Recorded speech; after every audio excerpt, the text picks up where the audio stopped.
Hi, I'm Mina. This is a quiet corner for books, reflections, and everyday life. Here, we'll slow down together and find a little meaning in the simple things. Have you ever had one of those days where everything feels too loud?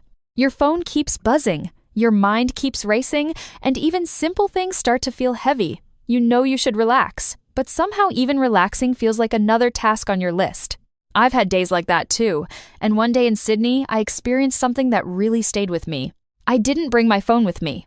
I just walked with no real plan, no notifications, no messages, no pressure to reply to anyone. At one point, I randomly got on a bus, just because I felt like it. And honestly, that day felt incredibly free. Not because I was doing anything special, but because, for once, I was not being pulled around by my phone. That feeling is exactly what the art of simple living is about. 1. Simple living is not about having less for the sake of it. A lot of people think simple living means becoming extreme, like throwing away everything you own, living in an empty room, or cutting yourself off from the world. But that's not really the point. The real idea behind simple living is to remove the things that constantly drain your energy, so you can focus on what actually matters. It's about making space in your room, your schedule, and your mind. Sometimes, the biggest problem is not that life is too complicated. It's that we have allowed too many things to compete for our attention. And when everything is shouting for your time, even the things you care about start to feel exhausting. 2. We are overloaded all the time. Modern life makes it very easy to feel overloaded. We wake up and check our phone. We see messages, emails, headlines, social media, reminders, and random distractions before we've even had breakfast. And without noticing it, our mind becomes full before the day has even started. That's why many people feel tired even when they haven't done that much. It's not always physical tiredness, it's mental clutter. That's why that day in Sydney meant so much to me. Without my phone, I wasn't constantly reacting. I wasn't checking where I needed to be next. I wasn't thinking about what I was missing online. I was just there, walking, noticing things, and letting the day happen. And that kind of freedom is rare now. 3. Your phone may be controlling more than you think. We often say we control our phone, but sometimes it's the other way around. We open it just for a second, and suddenly 20 minutes are gone. We check one message, then another, then another.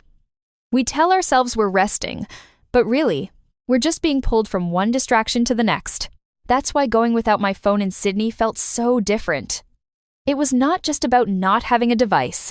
It was about not being interrupted by the constant noise of the digital world. For one day, I got to move at my own pace. I got to follow my own curiosity. I got to be bored, confused, spontaneous, and completely unplanned. And strangely enough, that made life feel more alive. 4. Freedom can come from less. A lot of people think freedom comes from having more options, more access, more control, and more information. But sometimes, freedom actually comes from having less to think about. Less pressure, less comparison, less scrolling, less reacting. When I was in Sydney that day, I realized something simple. I didn't need my phone to enjoy the day. In fact, the less I depended on it, the freer I felt. That's one of the quiet lessons of simple living. It asks you to look at your life and ask, what is actually helping me? And what is just making life noisier? Not everything that takes your attention adds value. Sometimes, the things we think we need are exactly the things making us feel trapped. 5. Simple living is about being present. One of the most beautiful parts of simple living is presence. When life is less crowded, you can actually notice what's around you. You notice the weather. You notice people. You notice your own thoughts. You notice how you feel without immediately trying to escape it. That day in Sydney, I wasn't rushing anywhere. I was just walking, sitting, observing, and moving wherever I felt like going. And because my phone wasn't controlling the rhythm of the day, I felt more connected to the day itself. That is something a lot of us are missing. We are so used to documenting life that we forget to experience it. We are so busy staying connected that we forget what it feels like to simply be. Simple living brings you back to that. 6. You don't need a huge life reset. The good thing about the art of simple living is that it doesn't ask you to change everything overnight. It doesn't say you need to quit your job, move to a quiet village, and live like a monk. It starts much smaller than that. Maybe it means putting your phone away for an hour. Maybe it means clearing one corner of your room. Maybe it means eating one meal without checking your screen. Maybe it means slowing down enough to actually enjoy a cup of tea. These small choices matter more than people think, because a simple life is built from small habits, not big speeches. And once you start noticing how much lighter life feels with less noise, you begin to want that feeling more often. 7. Simple does not mean empty. Some people hear simple living and think it sounds boring. But I think simple living is actually the opposite.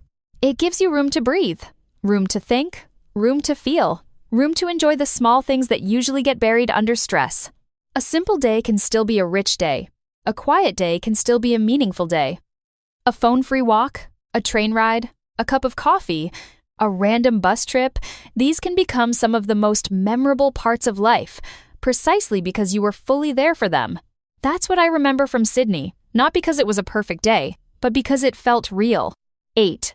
Final takeaway. At the end of the day, the art of simple living is not really about minimalism as a style, it's about freedom as a feeling, freedom from constant noise, freedom from needing to respond to everything, freedom from the pressure to always be doing more. And my Sydney experience reminded me of that in a very real way. For one day, without my phone, I felt lighter, more open, more present, more free. Maybe that's the lesson we all need sometimes.